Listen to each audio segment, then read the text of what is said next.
Film dibuka dengan aksi pelarian Alexander Pierce, narapidana asal Irlandia yang kabur dari penjara Australia sejak zaman kolonial Inggris. Alexander yang terdesak ditodong pistol oleh polisi, namun nahas pistol macet dan Alexander langsung menggigit leher polisi tersebut dan terluka hingga tewas.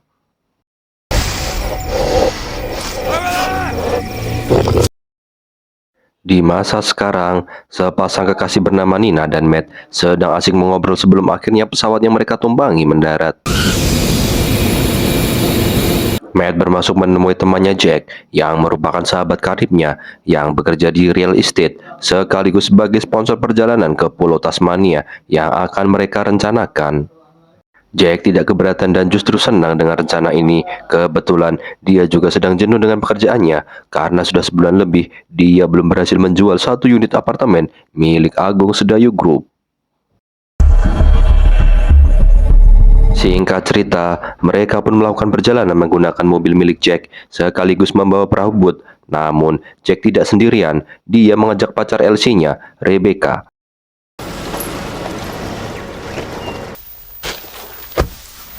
Setelah beberapa jam perjalanan, sampailah mereka di sungai sambil menunggu kapal penyeberangan tiba. Di saat itu pula, Nina teringat oleh saudarinya yang sebelumnya pernah mengunjungi Tasmania yang tewas tenggelam dan mayatnya ditemukan sedang tersedak belut listrik. Kapal pun datang, Rebecca malah berlari ke belut pipis dan tak sengaja menabrak batu nisan milik Alexander Pierce.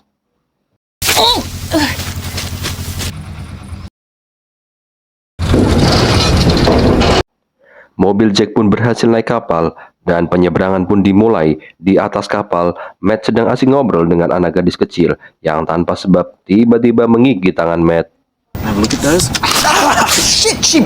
Kapal pun sampai di tujuan saat Nina sedang melamun tentang pemburu yang berhasil membunuh salah satu harimau Tasmania yang lebih mirip dengan marsupilami.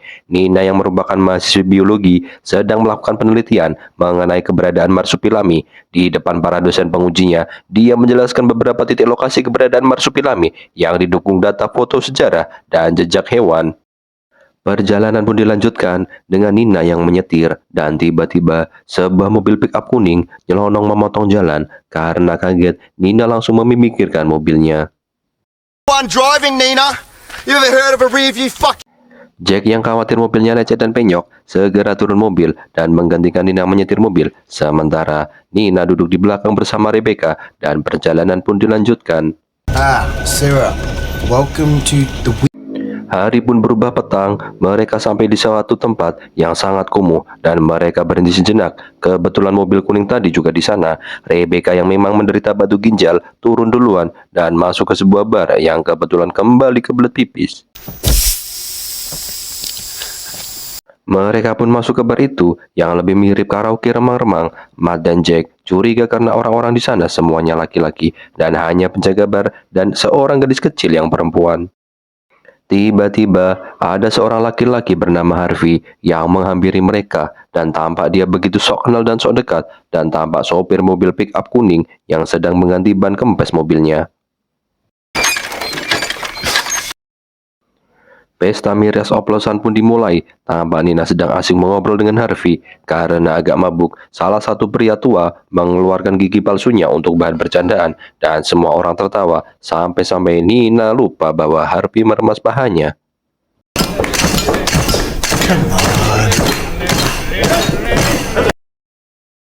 Beberapa saat kemudian, Matt dan Jack keluar untuk mengambil barang-barang, dan alangkah kagetnya, Jack melihat mobilnya secara sengaja digores, yang tampaknya pelakunya merupakan sopir pick-up kuning tadi.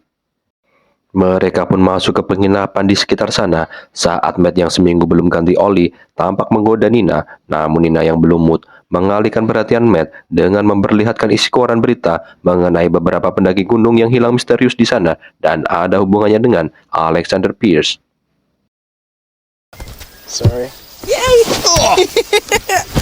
Keesokan paginya, perjalanan dilanjutkan dengan menaiki perahu boot. Namun, saat persiapan Nina menghampiri gadis kecil dan ternyata ada ibu penjaga bar sedang memotong daging hewan hasil buruan suaminya yang ternyata merupakan supir kapal penyeberangan tadi.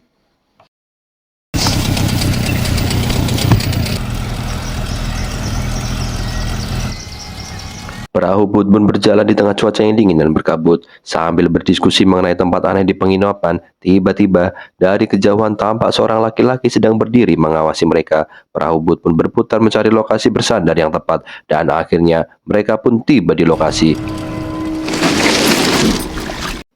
Perjalanan pun dilanjutkan dengan berjalan kaki. Tampak Jack yang memang seorang marketing selalu melucu dan sangat cerewet hingga membuat Nina pun tertawa.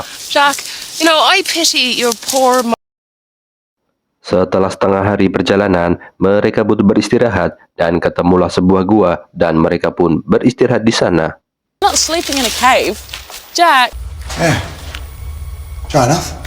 Nina mulai mengeluarkan kameranya untuk mengambil foto-foto dan hampir saja ia terjatuh di sebuah lubang gua. Saat hendak memfoto kelinci, tiba-tiba Jack menembak kelinci itu dengan panahnya. Nina yang jengkel memarahi Jack, namun Jack berdalih membunuh kelinci itu untuk mereka makan.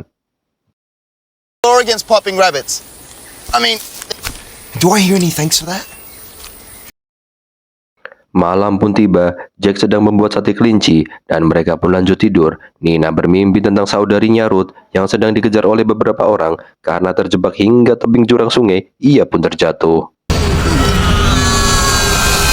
Kembali di penginapan, sopir kapal yang bernama Liam ini sedang membongkar barang-barang milik Nina dan tak sengaja menemukan sebuah foto Nina dan Ruth. Ternyata Liam mengenali Ruth yang sebelumnya memang pernah berkunjung ke sana. Ben, where is she? Liam kemudian diperkoki istrinya, yaitu Ethel, tampak diskusi serius dengan Liam, yang sepertinya ada sesuatu yang mereka rahasiakan tentang kematian Ruth. Nina yang terbangun dari tidurnya diminta oleh Matt untuk segera keluar. Marsupilami yang ia cari muncul di luar karena tujuan mereka ketemu. Akhirnya semua orang bangun dan beramai-ramai mencari si Marsupilami untuk difoto. Can't believe you didn't get a picture.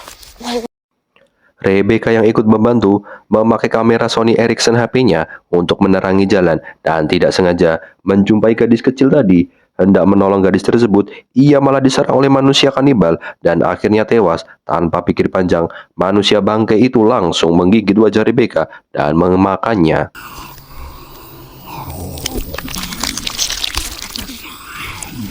Menyadari Rebecca hilang, mereka bertiga lanjut mencari keberadaannya dan tanpa sengaja jalanan Nina kotor, terkena darah dan dia pun menangis panik sambil tetap mencari keberadaan Rebecca. Matt dan Nina kembali ke goa dan menemukan anak kecil itu. What happened to you? You hurt? Anak kecil itu hanya diam saja dan tidak mau memberitahu apa yang terjadi. Dan tiba-tiba Liam dan Harvey muncul di dalam gua. Ternyata mereka membubuti di belakang.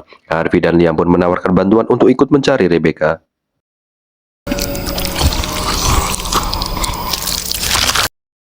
Keesokan paginya, Liam yang sudah tahu medan memimpin di depan saat pencarian.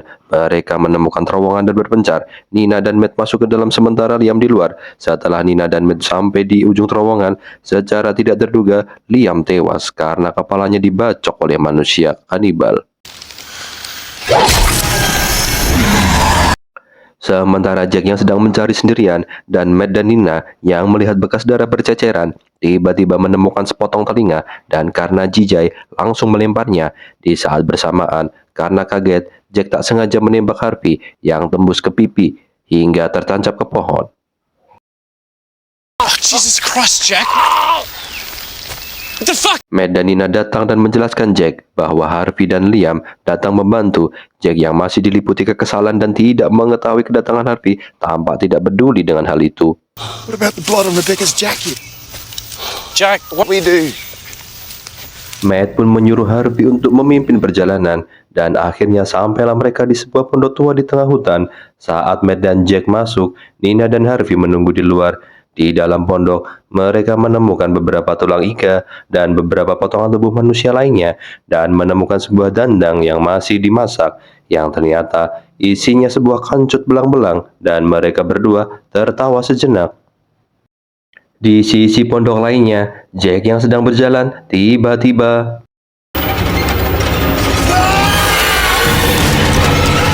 astaga, akhirnya Rebecca ketemu, tetapi kondisinya mengenaskan. Badannya digantung di atas pohon. Jack yang shock dengan keadaannya memaki-maki tidak karuan dan malah kakinya terkena jebakan tikus dan badannya pun roboh saat jebakan tikus satunya menjerat lehernya hingga tewas.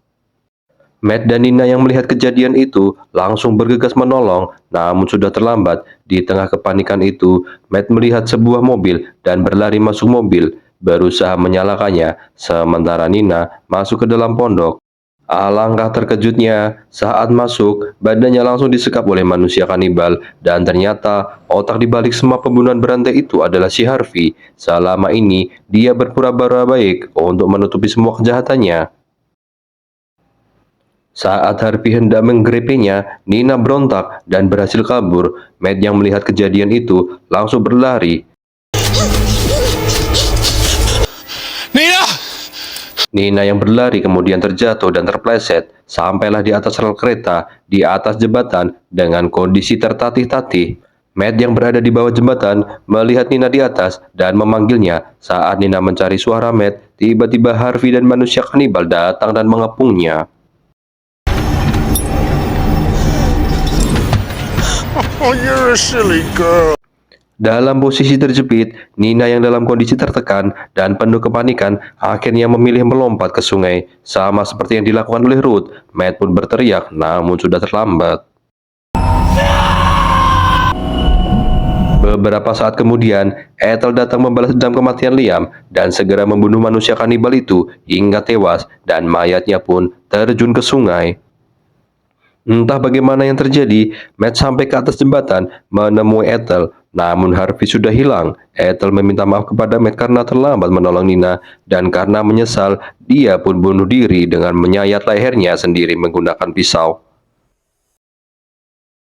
Malam pun tiba, polisi akhirnya datang ke TKP, namun tidak menemukan mayat-mayat yang dijelaskan oleh Matt. Polisi pun akhirnya pergi dari TKP dan Matt menyerahkan HP Rebecca yang telah mati, dan setelah dilempar ke dashboard mobil, ternyata HP tersebut hidup kembali. Rebecca's. Should go with her other stuff. Tak berselang lama, Matt pun sakau setelah minum minumannya diberikan oleh Harvey yang ternyata sudah dicampur oleh racun tikus. Setelah sadar, akhirnya semua teka-teki ini terjawab. Harvey adalah semua otak kanibal di wilayah itu. Dahulu, sebelum Alexander Pierce tewas, dia sempat menghasilkan keturunan yang mewarisi sifat kanibalnya, dan Harvey adalah salah satunya. Harvey menunjukkan bahwa Nina masih hidup di ruangan sebelahnya, dan Harvey akan segera mensikidi papap Nina guna melahirkan keturunan kanibal berikutnya. Dan datanglah anak kecil itu dengan gigi tajam. Yang tidak Nina ketahui adalah gadis itu ternyata adalah keponakannya sendiri, alias anaknya Ruth, hasil dari perkembangan biakannya dengan Harvey. Dan film pun usai. Pesan yang dapat diambil dari film ini adalah jangan mudah percaya dengan orang yang baru kamu kenal, karena kita tidak tahu niat jahat orang tersebut. Bisa saja orang itu mengancam nyawamu. Salam.